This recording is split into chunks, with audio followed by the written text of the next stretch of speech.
నమస్తే friends, welcome to special recipes. ఈరోజు నేను కమ్మని నోరూరించే టమాటో కర్రీ చేయబోతున్నానండి. ఈ కర్రీ వెజిటేబుల్ లేనప్పుడు చేసుకుంటే చాలా బాగుంటుంది. ఏ మసాలా అన్నం లేకైనా ఈ కర్రీ బాగా సెట్ అవుతుందండి. చపాతీ రోటీస్లో కూడా బాగా సెట్ అవుతుంది.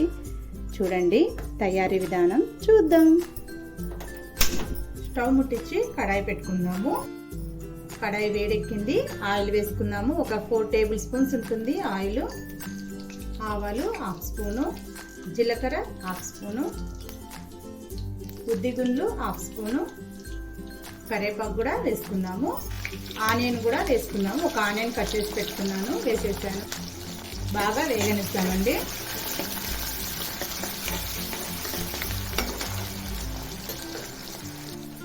పసుపు 1/2 స్పూన్ వేసుకుందాం, కలుపుకుందాం.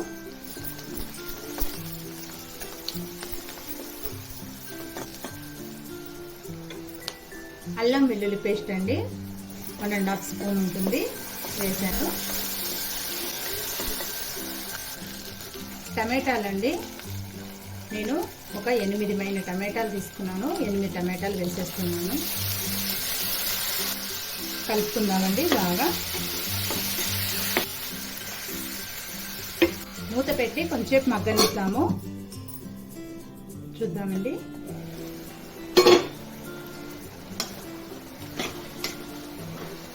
టమాటా అంతా మగ్గిపోవాలి. మూత పెట్టేస్తాం. చూద్దామండి. టమాటా మగ్గుతోంది. 1 స్పూను సాల్ట్ వేసుకుందాము, కలుపుకుందాము.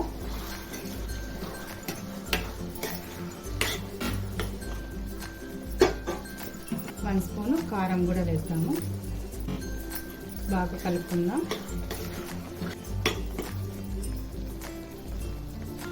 మూత పెట్టుకుందాం. ఒక 10 నిమిషాలు ఉడకనిస్తాం. చూద్దామండి. టమాటో మగ్గింది. దీంట్లోకి 1/2 గ్లాస్ మైని వాటర్ వేసుకుంటున్నాను. నాకు మరీ జోరుగా ఉండకూడదండి, టమాటా కర్రీ కదా, ఈ మాత్రం ఉంటే చాలు.